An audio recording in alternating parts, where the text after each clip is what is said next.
Ladies and gentlemen, welcome on in. Thanks for watching. And as a baseball fan, this is one of my favorite days of the year, that being the trade deadline. And just kind of want to give you my brief overthoughts and views about the trade day in baseball. First, if you've been following the Phillies, they're an old team. Talks about Ryan Howard being released.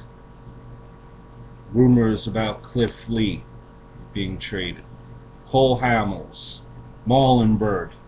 So you figured that the Phillies would do something. A.J. Burnett figured that the Phillies would do something and try to improve this team and make this team younger. And I kind of wonder what the Phillies are doing out there. Ruben Amaro with these contracts that he's given. And what happened? The Phillies were not able to get rid of anyone. Marlon Byrd scared people away with his contract. A.J. Burnett, 37-year-old, 4.15 ERA, Kansas City, decided to back away and not pull that trigger. Met fans, you think Sandy Alderson is bad. How about Ruben Amaro with his contracts that he gives out? Was unable to unload anyone. And the old team continues to get old. I made a video yesterday about the Tampa Bay Rays and how I thought that the Tampa Bay Rays would not get rid of David Price. For the fact being is that David Price and the Rays are back in it now, with the AL East being the way that it is. And what happened? I was proven wrong. And the Rays in the three-team deal traded Price to the Tigers. Speaking of Tigers, how about them making a push? Verlander, Sanchez, Scherzer, Price, and Porcello. Wow. Talk about a lineup that is stacked and loaded. But anyway, you thought that if you're going to trade David Price, now I realize that the Rays are not able to pay that type of a deal, where realistically David Price would be commanding $20 million per year over 5 or 6 years. But you figure if you're the Rays, your star pitcher, you're gonna get something good back in return for him. Didn't like this trade. The Rays got back. What did they get back? They got back Drew Smyly, who's a 4 or 5 starter at best. Maybe not even a starter on some teams. I believe the guy was Nick. He was an infielder. Doesn't really, Consuelos I think was his name. Really doesn't stick out at you. But the corner piece being the shortstop, the prospect, the 18-year-old. High hopes on, but he's just an 18-year-old again in an A-ball. The A's picked up John Lester, coupled with the Samardzija that they have, Sonny Gray, Scott Kazmir. But that's right, you heard right, the A's picked up John Lester and Johnny Gomes. They gave up Cespedes to the Red Sox. And the A's are notorious for Moneyball, meaning, sabermetrics, Moneyball. Specific stats make them get specific players. Now, the whole theory with Moneyball, if I'm correct on this, is that the playoffs is a crapshoot. and that really doesn't factor in to the type of player that you should get, or it doesn't factor into this whole Moneyball. But seems like they're not going by this whole Moneyball, that they abandoned it for this postseason this year. Seems like they're all in for winning it and obtaining John Lester. Will they be able to sign him? Another story for another day.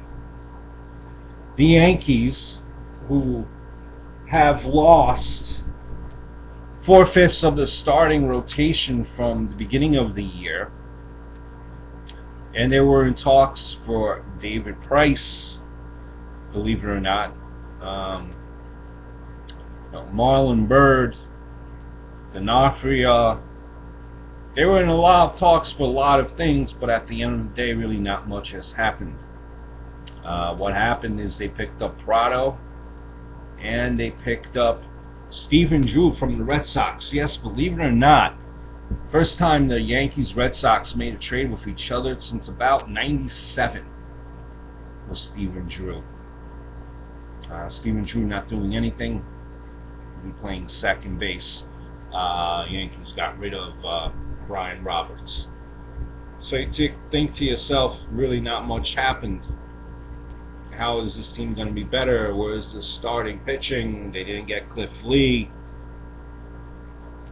Seems like the teams really didn't want to.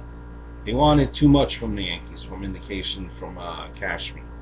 But you picked up two utility guys, and they're better than what you have now. Which kind of leads me on. Oh, you cannot forget the St. Louis Cardinals, who picked up. They picked up John Lackey from the Red Sox, and they also picked up Justin Masterson. Having an off year, but good stuff. They picked up Masterson from the Indians. Other trades, minor trades, like I mentioned, Cabrera going over to the Nationals. But when I was hearing of all these trades with the Red Sox, what was going on, I thought to myself, as I wrote down a few notes here, this might be a horrible sequence of the events from the Red Sox. But as these trades started going down one by one, you kind of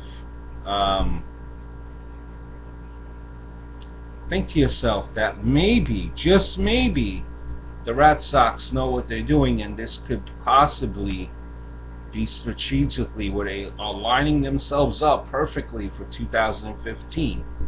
Now let me explain. For Peavy, who they traded earlier in the year. Now, Peavy rather, who they traded earlier in the week, they traded them to San Francisco, and they got back in return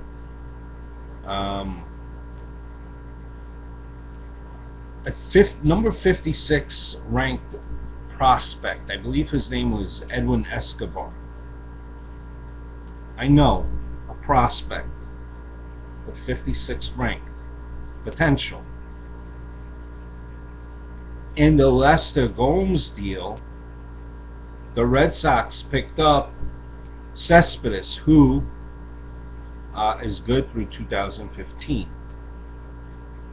The Red Sox traded John Lackey to St. Louis for Craig and pitcher Joe Kelly. Now, with these trades that they made, the Red Sox traded all but one player that was not. Red Sox pretty much traded all the players that were going into free agency except for one, and that was the mentioned John Lackey. Now, though Lackey was controlled for 2015, there was a clause in his contract, and because he had Tommy John surgery in 2011, he will pitch for the league minimum $500,000. Now, even though he was under control and everyone else that they traded were free agents, do you think that Lackey will pitch for $500,000? I think he would probably much rather retire.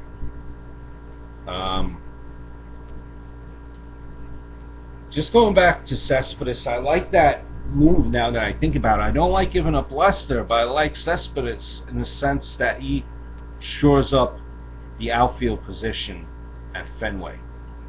He's a righty bat.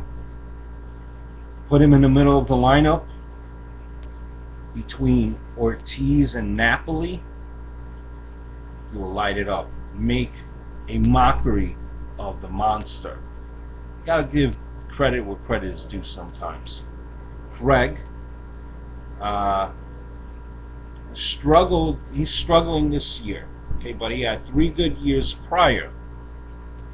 Friendly contract, not that expensive, good through 2017, with an option for 2018. He's also versatile.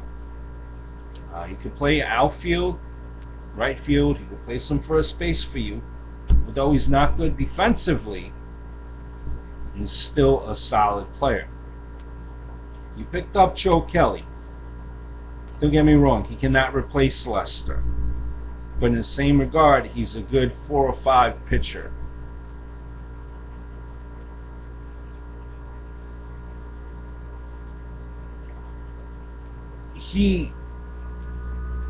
If you look at the trades, all but 1 pitcher remains from the championship.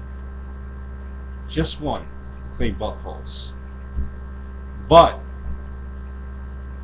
in the same regards, you picked up again these prospects. Promise. You never know. Could work out for you. Again, it couldn't. But you can't disagree that their lineup looks strong going into 2015. Keep in mind too that in going into this November, you're going to have Lester, Sherholtz, and James Seals all most likely available. Who's to say that the Red Sox will make another run at Lester? Shields, Scherzer, maybe they're future Red Sox. The Red Sox have the type of minor league debt, I think, going into this off season, that would be helpful for them to get some of these star players in retool. You know, just my thoughts on the draft. Just my thoughts on the trade line. Let me know what your thoughts are. And until next time, over and out. Adios.